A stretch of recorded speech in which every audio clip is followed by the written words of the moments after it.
کی رکھے. آئیے توبہ اور استغفار کے فائدے کیا ہوتے ہیں. اگر انسان توبہ کرتا ہے، استغفار کرتا ہے، تو کیا بینیفٹس اس کو ملتے ہیں اس چیز کے، وہ بھی ہم دیکھتے ہیں. چلیے آئیے. اللہ رب العزت سے جب ایک بندہ توبہ کرتا ہے، استغفار کرتا ہے، تو بہت سارے دنیا کے فائدے اور بہت سارے آخرت کے فائدے اٹھاتا ہے. یہ فائدوں کو میں اس لیے رکھ رہا ہوں جس کو فضائل کہتے ہیں. یہ فضائل جاننے سے انشاءاللہ عزیز ہمارے دل میں ایک جذبہ پیدا ہوگا توبہ اور استغفار کا. اور نہ صرف ہم اپنے گناہوں پر توبہ اور استغفار کریں گے جو کہ ہم بھول چکے ہیں توبہ اور استغفار اپنے گناہوں پر بھی، بلکہ ہم گناہوں کے علاوہ بھی توبہ اور استغفار کو اپنے زندگی کا معمول بنا لیں گے انشاءاللہ. تو آئیے کچھ فضائل دیکھتے ہیں توبہ کے. پہلا فائدہ توبہ کا وہ یہ ہے کہ جو لوگ توبہ کرتے ہیں، اللہ سے اس کی طرف پلٹتے استغفار کرتے ہیں، وہ اللہ کے محبوب ترین بندے ہیں، پسندیدہ لوگ ہیں. اور اللہ رب العزت قرآن میں فرماتا ہے سورہ بقرہ سورہ نمبر 2 آیت نمبر 222 میں اللہ فرماتا ہے اور کہتا ہے ان اللہ یحب التوابین و یحب المتطہرین. اللہ توبہ قبول کرنے والوں کو، رجوع کرنے والوں کو، گناہوں سے پلٹنے والوں کو اور پاکیزہ رہنے والوں کو، صاف ستھرے رہنے والوں کو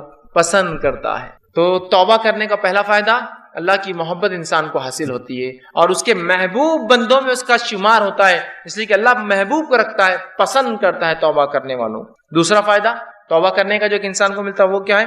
اللہ اسے بخش دیتا ہے. توبہ کرنے والے کو اللہ بخش دیتا ہے، معاف کر دیتا ہے، اس کی خطاؤں کو درگزر کر دیتا ہے. اللہ رب العزت قرآن میں فرماتا ہے سورہ طٰہٰ سورہ نمبر 20 آیت نمبر 82 اللہ فرماتا ہے وَإِنِّي لَغَفَّارٌ لِمَن تَابَ وَآمَنَ وَعَمِلَ صَالِحًا ثُمَّ اهْتَدَىٰ. سن لیجئے کیا فرماتا اللہ کہ میں جو ہے لوگوں کو معاف کرتا ہوں، لمن تابا، جو میری طرف رجوع کرتا ہے، جو میرے سے توبہ کرتا ہے میں اسے معاف کرتا ہوں. لیکن کنڈیشنل ہے میری معافی. پہلی شرط معافی کے لیے وہ آمنا، وہ ایمان والا ہو، وہ عمل صالحا، اور پھر نیک کام کرے توبہ کرنے کے بعد. اس کا ہرگز معلوم مطلب یہ نہیں کہ توبہ کر لیا مطلب نیا اکاؤنٹ کھولنے کی اجازت مل گئی مجھے اب گناہ کرنے کی. توبہ کرتا ہے ایمان والا انسان اور پھر نیک کام کرتا ہے تو اللہ رب العزت فرماتا ہے وَإِنِّي لَغَفَّارٌ لِمَن تَابَ، کہ ان لوگوں کی میں توبہ قبول کرتا ہوں جو مجھ سے توبہ کرتے ہیں اور انہیں معاف کر دیتا ہوں اور پھر وہ ایمان لائے اور نیک عمل پھر کرتے رہے اور اس معاملے پہ جم جائے، اس معاملے بڑھ جائے. تیسرا فائدہ، چوتھا فائدہ اور پانچواں فائدہ چونکہ ایک ہی حدیث میں آتا ہے اس لیے میں ایک ساتھ رکھوں گا. تیسرا فائدہ توبہ کا ہے اللہ غم سے نجات دیتا ہے، پریشانیوں سے نجات دیتا ہے، مشکلوں سے نجات دیتا ہے. چوتھا فائدہ تنگ دستی دور کرتا ہے. سبحان اللہ، ہم نے سوچا بھی نہیں تھا توبہ استغفار کا تعلق تنگ دستی سے بھی ہو سکتا ہے، یا توبہ استغفار کرنے سے رزق میں کشادگی بھی آ سکتی ہے، مال و دولت میں فراوانی بھی ہو سکتی ہے. اس لیے کہ توبہ کرنے کا ایک فائدہ ہے تنگ دستی سے اللہ نجات دیتا ہے. اور پانچواں فائدہ توبہ کا معلوم آپ کو کیا ہے؟ ایسی جگہ سے روزی دیتا ہے جہاں سے سوچا بھی نہیں ہو. تنگ دستی بھی دور ہوتی ہے، غم بھی دور ہوتے ہیں اور ایسی جگہ سے روزی ملتی ہے. روزی سمجھتے ہیں نا آپ، رزق ملتا ہے جہاں سے سوچا بھی نہیں ہوگا، گمان بھی نہیں کیا ہوگا، فہم میں بھی نہیں لایا ہوگا اس نے. آئیے حدیث اس طرح سے ابو داؤد کی روایت ہے. تینوں فائدے ایک ہی حدیث میں آتے ہیں. پہلا، جو شخص استغفار کو لازم پکڑ لیتا ہے، استغفار کو اپنے نفس سے لازم کر لیتا ہے، پکڑتا ہے، تو اللہ تعالیٰ اس کے لیے ہر غم سے نجات کا راستہ نکالتا ہے. ہر غم. آج کون سا ہے نا جو انسان ہے جو غم زدہ نہیں، پریشان حال نہیں ہے؟ بتائیے مجھے. وہ کہہ سکتا ہے کہ مکمل طور 100% خوش ہوں؟ ہم تو ہر حال میں اللہ کا شکر تو ادا کرتے ہیں، لیکن کہیں نہ کہیں پریشانیاں ہیں. پریشانیوں کا حل توبہ اور استغفار. ہم نے تو کبھی سوچا ہی نہیں تھا کہ غم کا علاج بھی استغفار ہو سکتا ہے. ہر غم سے اللہ نجات دیتا ہے استغفار کی بنیاد پہ. اس کی فضیلت یہ ہے. دوسرا، ہر تنگ دستی سے کشادگی کی طرف لے آتا ہے، ہر قسم کی غربت اور تنگ دستی سے نکال کے کشادگی کی طرف لاتا ہے. اور تیسرا، صرف تنگ دستی اور تنگ دستی سے نکال کے کشادگی کی طرف نہیں لاتا ہے، ایسی جگہ سے روزی دیتا ہے جہاں سے اس نے گمان بھی نہ کیا ہو، سوچا بھی نہ ہو. یاد رکھیں، سوچا بھی نہ. کیا فائدے ہیں استغفار اور توبہ کے؟ روزی میں برکت، ایسی جگہ سے روزی جہاں سے سوچا نہ ہوگا، ہر غم سے نجات. کوئی کہتا میرے گھر میں بیماری ہے، میں غم زدہ ہوں، استغفار کی کثرت. کوئی کہہ رہا ہے مجھے تنگ دستی ہے، استغفار کی کثرت. کوئی کہہ رہا ہے مجھے جو ہے مال و دولت کی کمی ہے، استغفار کی کثرت کیجیے تو صحیح. آپ دیکھیے اللہ کیسی رل دیتا ہے. اور کوئی کہے مال و دولت تو ہے، برکت نہیں ہے، استغفار کی، اس لیے کہ اللہ نے مال و دولت کی برکت چھین لی نا آپ کی. رزق میں اضافہ کہاں ہو رہا ہے؟ مال تو تعداد کوانٹٹی وائز بہت ہے، لیکن دل کہاں سکون میں ہے؟ استغفار نہیں کر رہے ہیں. استغفار کی کثرت، استغفار کی کثرت، استغفار کو معمول بنا لیجیے. تین عظیم فائدے ایک ہی حدیث میں آ رہے استغفار کے. غم سے نجات، تنگ دستی سے کشادگی کی طرف، اور ایسی جگہ سے روزی دیتا ہے جہاں سے سوچا بھی نہیں. اسی طرح غم سے نجات کے تعلق سے چھوٹا سا واقعہ رکھ دیتا ہوں صرف آپ کے سامنے، چونکہ ہمارے حالت میں ایسے واقعات ہوتے ہیں ہمارے ماحول میں، اس لیے رکھ رہا ہوں کہ نبی اکرم صلی اللہ علیہ وسلم کے پاس ایک صحابہ اور ایک صحابی آئے جن کے بیٹے کو گرفتار دشمنوں نے پکڑ لیا، اور نہ صرف پکڑا، خبر ملی کہ بہت مضبوط زنجیروں کے اندر اس کے پیر باندھ دی۔ وہ آئے اور کہا اللہ کے رسول صلی اللہ علیہ وسلم، دشمنوں نے جو ہے ہمارے بچے کو پکڑ لیا ہے، آپ کچھ بتائیے کیا کیا جائے، کیا کرا جائے کہ ہمارا جو ہے بچہ واپس آ جائے، میرا بیٹا جو ہے واپس آ جائے، وہ ماں اور باپ دونوں آئے۔ اللہ کے رسول صلی اللہ علیہ وسلم نے کہا استغفار کی کثرت، استغفار کرو۔ وہ کہتے ہیں کہ وہ دونوں گھر گئے، استغفار کی خوب کثرت، اور ان کے بیٹے کہتے ہیں کہ جب میں بیڑیوں میں جکڑا تھا، اچانک ایسا ہوا کہ میری پیروں کی دونوں بیڑیاں ٹوٹ گئی، اچانک رات میں دونوں بیڑیاں ٹوٹ۔ جب بیڑیاں ٹوٹ گئی تو میں پریشان ہو گئی، یہ کیا ہوا؟ لوہے کی زنجیریں تھی وہ بیڑیاں بولتے ہیں، لوہے کی موٹی موٹی زنجیروں میں جب قیدی کو قید کیا جاتا ہے جو آسانی سے نہیں ٹوٹتی، یاد رکھیے، ٹوٹ گئی۔ میں پریشان ہوا اور ایک اونٹ میں نے پکڑا، وہ ایک اونٹنی میں نے لی، اس پر سوار ہوا اور بھاگنے لگا۔ جب میں اس اونٹنی پر بیٹھ کر بھاگنے لگا تو سارے اونٹ باڑے کے نکل کے میرے پیچھے بھاگنے لگے۔ اب چونکہ مجھے تو جان بچانے تھی، میں نکل گیا اور پورے اونٹ بھی پیچھے بھاگنے لگے۔ اور اس کے بعد وہ اپنے گھر آئے، والدین خوش ہو اٹھے، والدین سے ملاقات کی اور اللہ کے رسول کے پاس اس بچے کو لے کر، اللہ کے رسول ہمارا بیٹا گھر واپس آ گیا ہے، استغفار کی برکت دیکھی، بچہ واپس آ گیا۔ ہر غم تھا نا بیٹے کے گمنے کا، اللہ نجات دے دی، بیٹا واپس دے دیا۔ پھر کہا اللہ کے رسول اب یہ اونٹوں کو کیا کرے، چونکہ بھاگنے کے لیے میں نے دشمن کی اونٹنی لے لی تھی نا، جان بچانے کے لیے جو اونٹنی لی گئی تھی ان کی نہیں تھی، دشمن کی تھی۔ اور کہا وہ ایک نہیں، وہ اونٹنی کی وجہ سے کئی اونٹ پیچھے آ گئے میرے۔ تو اللہ کے رسول نے کہا یہ رزق ہے جو اللہ نے تمہیں دیا بغیر سوچے کہ، مطلب ایسی جگہ سے دیا جو تم استعمال کرو ان اونٹنیوں کو اور ان اونٹوں کو، اور ان کو سارے اونٹ دے دی۔ دیکھیے نا، ایک تو نجات ملی استغفار سے، اور دوسرا رزق بھی مل گیا جہاں سے سوچا بھی نہیں تھا، دشمن کا رزق، مطلب دشمن کے پاس کی چیز گھر آ گئی اپنے۔ کتنے فائدے نا استغفار کی۔ آئیے استغفار کے اور فائدے سنیں، چھٹا، ساتواں، آٹھواں، نواں فائدہ ایک ہی آیت کے اندر آتا ہے، اس لیے 4 فائدے رکھ رہا ہوں۔ چھٹا فائدہ، بہترین اللہ موسلا دار بارش برساتا ہے استغفار کی کثرت سے۔ اسی طرح مال میں اضافہ کرتا ہے اللہ جو ہے استغفار کی کثرت سے اور توبہ کی کثرت سے۔ اولاد میں ترقی دیتا ہے اللہ استغفار اور توبہ کی کثرت سے، اور باغات اور نہریں نکال دیتا ہے، رزق کا ذریعہ بنا دیتا ہے استغفار کی کثرت سے۔ اللہ رب العزت نے سورہ نوح سورہ نمبر 71 آیت نمبر 10، 11 اور 12 میں فرمایا اور کہا، نوح علیہ السلام نے اپنی قوم کو دعوت دی، اور دعوت دیتے وقت وہ انہیں کیا کہہ رہے سنیے، وہ کہتے ہیں قُلْتُ اسْتَغْفِرُوا رَبَّكُمْ إِنَّهُ كَانَ غَفَّارًا، اے میری قوم اپنے رب سے استغفار کرو اپنے گناہوں کے لیے، تم شرک جیسی برے جرم میں جو ہے پھنسے ہوئے ہو، اپنے رب سے معافی مانگو جو إِنَّهُ كَانَ غَفَّارًا، تمہارا رب، ہمارا رب ضرور ہمیں معاف کرے گا اس گناہ کے لیے بھی اور تمام چیزوں کے لیے۔ يُرْسِلِ السَّمَاءَ عَلَيْكُمْ مِدْرَارًا، اور جب تم توبہ کرو گے تو آسمان سے موسلا دھار بارش برسائیں گا جو نفع بخش ہوتی ہے، نقصان دینی۔ يُرْسِلِ السَّمَاءَ عَلَيْكُمْ مِدْرَارًا، کس وجہ سے؟ ایمان لانے کے بعد اگر استغفار کرو گے تو آسمان سے بہترین موسلادھار بارش برسائیں گا۔ پھر فرمایا وَيُمْدِدْكُمْ بِأَمْوَالٍ وَبَنِينَ، اور تمہیں مال میں، دیکھیے مال کا سیدھا لفظ ہے، رزق کا لفظ ہے، رزق میں مال اولاد سب آتا ہے۔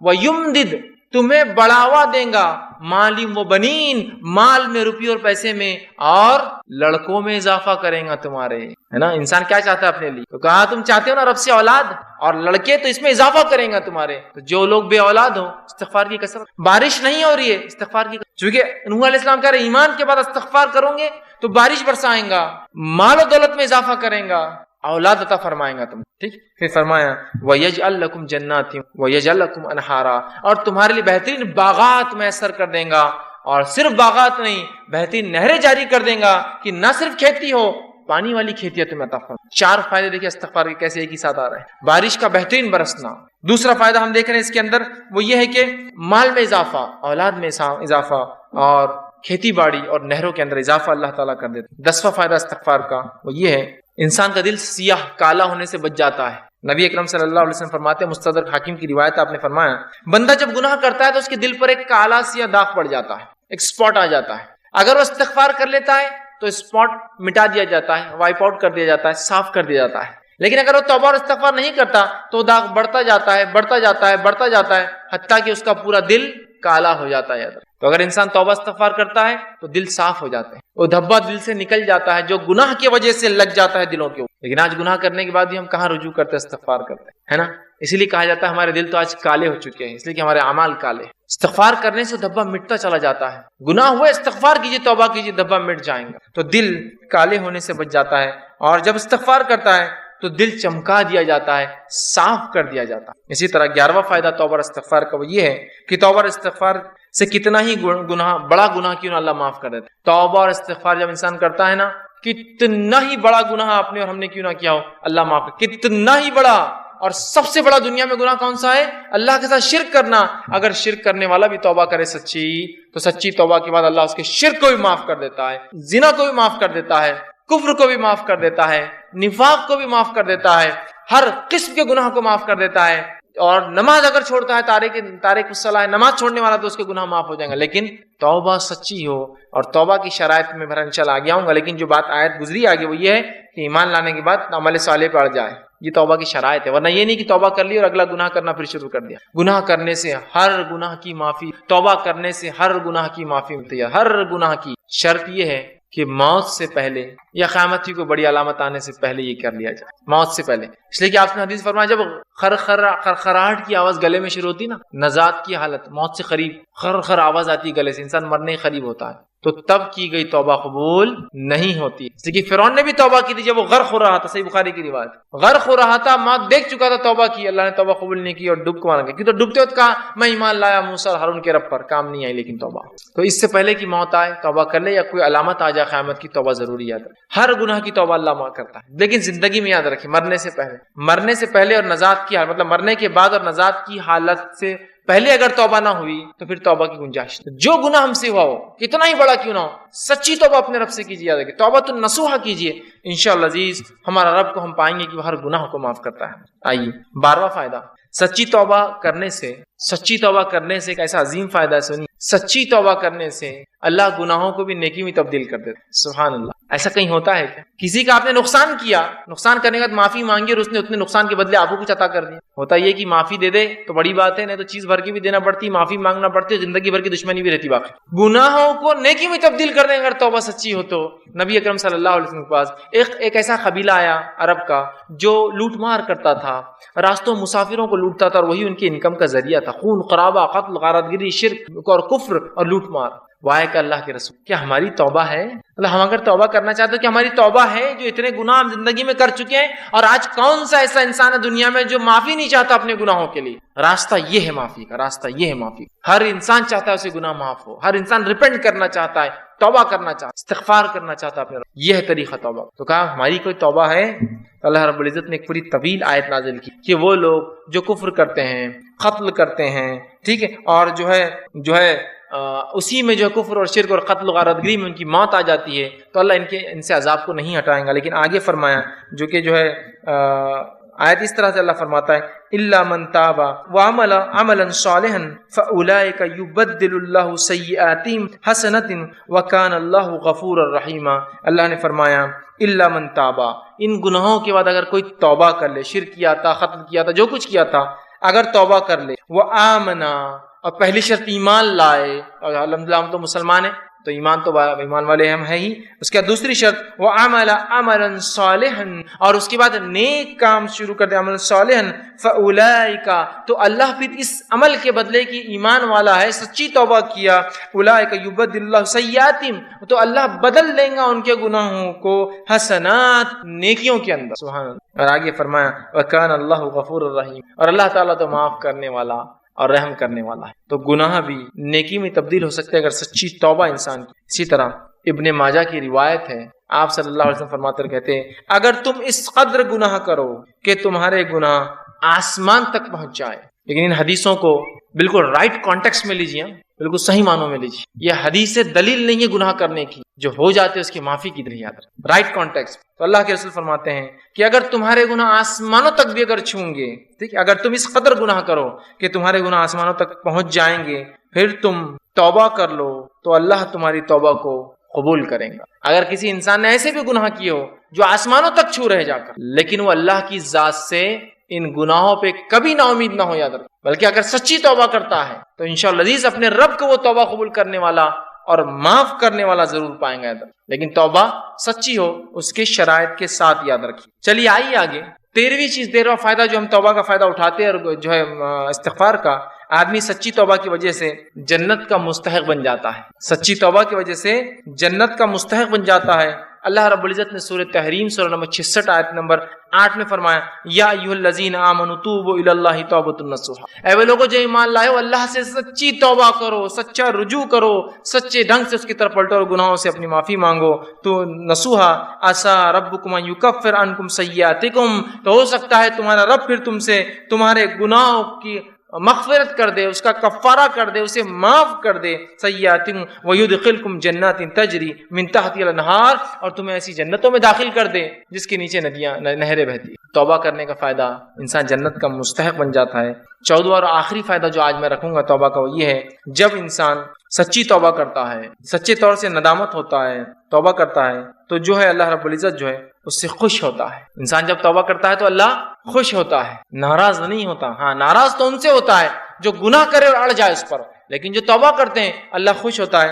حدیث کے الفاظ اس طرح سے ہیں، جو توبہ کے بارے میں نبی اکرم صلی اللہ علیہ وسلم فرماتے ہیں کہ اللہ خوش ہوتا ہے، اور حدیث اس طرح سے ہیں جو صحیح بخاری کی روایت ہے، آپ صلی اللہ علیہ وسلم فرماتے ہیں کہ اللہ اپنے بندے کی توبہ پر ایسا خوش ہوتا ہے، جب بندہ توبہ کرتا ہے اللہ ایسا خوش ہوتا ہے جیسے کہ ایک شخص سفر پر نکلا ہو، مسافر ہو، سفر کر کے چل جا رہا ہو، اور ایک جگہ اپنے اونٹ کو باندھے اور لیٹ جائے ریگستان کے بیچ میں، اور جب وہ جاگے تو اس کا اونٹ چلا جائے، وہ تھوڑا نکل کر ڈھونڈتا ہے اپنے اونٹ کو، اس کا اونٹ اسے نظر نہیں آتا، تو پھر وہ واپس آتا ہے اور سوچتا ہے کہ اب ریگستان میں گھوم کے مرنے سے اچھا ہے جہاں لیٹا تھا اس چھوٹے درخت کے نیچے لیٹ جاؤں تو مجھے موت آ جائے، کیونکہ اب ریگستان میں اونٹ گھومنا مطلب موت ہے اور کوئی راستہ نہیں۔ وہ آ کر لیٹ جاتا ہے، اور جب لیٹ جاتا ہے تھوڑی دیر بعد دیکھتا ہے تو اس کا اونٹ پورے مال کے ساتھ جوں کا تو کھڑا ہے۔ ایک تو ریگستان، اس پر اکیلا مسافر، اور اس پر اونٹ کا واپس آنا، یہ بہت تعجب کی بات ہے۔ جو لوگ عرب ہیں وہ جانتے ہیں، جو لوگ اونٹ پالتے ہیں وہ جانتے ہیں اونٹ کبھی زندگی میں پالتو نہیں ہوتا۔ اس لیے حدیث میں آپ نے فرمایا قرآن جو شخص حفظ کرتا ہے اسے پکڑ کر رکھے، اس لیے کہ قرآن کا حفظ ایسے ذہن سے نکلتا ہے جیسے اونٹ مالک سے نکل کر بھاگ جاتا ہے۔ ایک اونٹ کو آپ 100 سال پالیے، 100 سال بعد رسی ایک بار کھلی چھوڑیے، ایسے بھاگیں گا کہ کبھی واپس لوٹ کر نہیں آئیں گے، لیکن اس کا اونٹ واپس مال کے ساتھ آ جاتا ہے۔ اس سے بڑی خوشی کی بات کر، اور وہ خوشی سے جھوم اٹھتا ہے اور کہتا ہے خوشی میں، اے اللہ میں تیرا رب اور تو میرا بندہ، خوشی میں، کیونکہ اس کو سمجھتا نہیں کیا بولوں اس خوشی کے اندر، تو کہتا ہے اللہ میں تیرا رب اور تو میرا بندہ۔ اس آدمی سے بھی زیادہ اللہ خوش ہوتا ہے جب کوئی شخص توبہ کرتا ہے، اس آدمی سے بھی زیادہ اللہ خوش ہوتا ہے جب کوئی شخص توبہ کرتا ہے۔ دیکھ رہے ہیں آپ توبہ کیا فضیلت، اللہ خوش ہوتا ہے توبہ کرنے والوں سے، اور بہت ناراض اور غضبناک ہوتا ہے، عذاب نازل کرتا ہے جو گناہوں پہ گناہ کرتے ہیں۔ اور انسان ہونے کے ناطے کیا گناہ ہم سے نہیں ہوتے، کیا گناہ نہیں ہوتے ہماری آنکھوں سے، ہمارے ہاتھ سے، ہماری زبان سے، ہمارے کانوں سے، ہمارے جسم سے، لیکن رب سے ہم فوراً کر لیں استغفر اللہ استغفر اللہ، پتہ نہیں کیا ہو گیا، کوئی چیز نقصان پہنچ گیا، کسی جانور کو نقصان پہنچ گیا، کسی انسان کو پہنچ گیا ہوں، میں نہیں جانتا ہوں، میری گاڑی کہیں کھڑی تھی کسی کو تکلیف ہو گئی ہوں گی، استغفار کا ورد کر رہا ہوں، استغفر اللہ، ہو گیا گناہ معاف۔ آئندہ وہ غلطی نہیں کرنا چاہیے، لیکن انون ہم کو نہیں پتا ہم سے کیا ہو رہا ہے، کتنی خطائیں غلطیاں ہو جاتی، بس ورد کرتے رہیے، اپنے ایک معمول بنا لے ہم۔ تو آپ صلی اللہ علیہ وسلم فرماتے اس سے زیادہ اللہ خوش ہوتا ہے اس آدمی سے جب کوئی انسان اپنے رب کی طرف رجوع کرتا ہے اور توبہ کرتا ہے، پلٹتا ہے، گناہوں سے معافی مانگتا ہے۔ ابن القیم رحمہ اللہ جو ہے کتاب ہے ان کی لکھی مدراج سالک، اس کے اندر بہت اچھی بات نقل کرتے ہیں، انشاءاللہ اس کتاب کا میں پورا وہ پریفیس وہ جملہ آپ کے سامنے نقل کرتا ہوں۔ وہ لکھتے ہیں اور کہتے ہیں توبہ کے بارے میں کہ توبہ ہی دین کی حقیقت ہے، وہ لکھتے ہیں اور کہتے ہیں، فرماتے ہیں، آپ نے فرمایا اور کہا، فرماتے ہیں کہ دین اسلام کی حقیقت، توبہ دین اسلام کی حقیقت ہے اور سارے کام، سارا دین توبہ میں داخل ہے۔ توبہ اتنی اہم چیز ہے کہ سارے کام اور سارا دین توبہ میں داخل ہے۔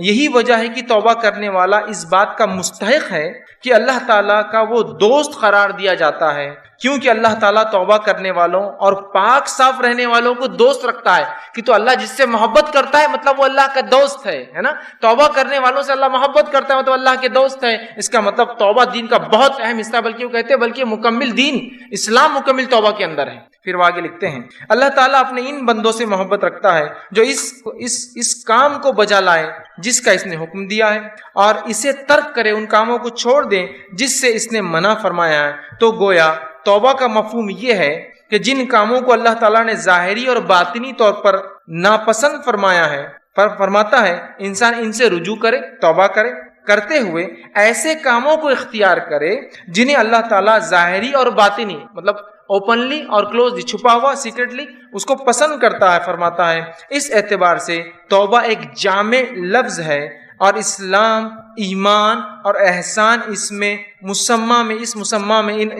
توبہ میں مکمل طور سے داخل ہے، اور یہ تمام مقامات کا احاطہ کیے ہوئے، اسی لیے یہ ہر مومن کے مقصود کی ابتدا بھی ہے کہ وہ توبہ کرے، اور انتہا بھی ہے، خاتمہ بھی اسی پر ہو کہ وہ توبہ کرے۔ اسی مقصود کی خاطر مخلوق کو جود بخشا گیا، اور توحید اسی کا ایک جز ہے، بلکہ عظیم جز ہے۔ پھر آگے لکھتے ہیں، اکثر لوگ توبہ کی قدر و منزلت اور اس کی حقیقت سے آگاہ نہیں ہوتے۔ علم اور عمل اور حال کے اعتبار سے توبہ کرنا تو بہت دور کی بات ہے۔ اللہ تعالیٰ توبہ کرنے والوں سے اسی لیے محبت رکھتا ہے کہ ساری مخلوق میں وہی ہے جو اس کے خاص بندے ہیں۔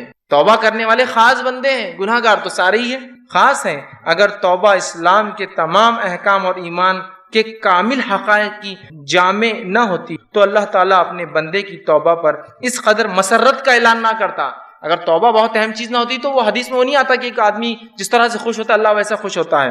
اعلان اظہار نہ فرماتا تمام مقامات، وہ احوال جن کے بارے میں لوگ گفتگو کرتے ہیں، وہ سب توبہ ہی کی تفصیلات اور اس کی آثار اور اسی کے نتائج ہیں۔ تو توبہ کے بارے میں کتنی پیاری بات لکھتے ہیں کہ ہر چیز کا تعلق کہتے دین اور اسلام کا توبہ سے۔ اب آئیے توبہ کی کنڈیشنز کیا ہیں، شرائط۔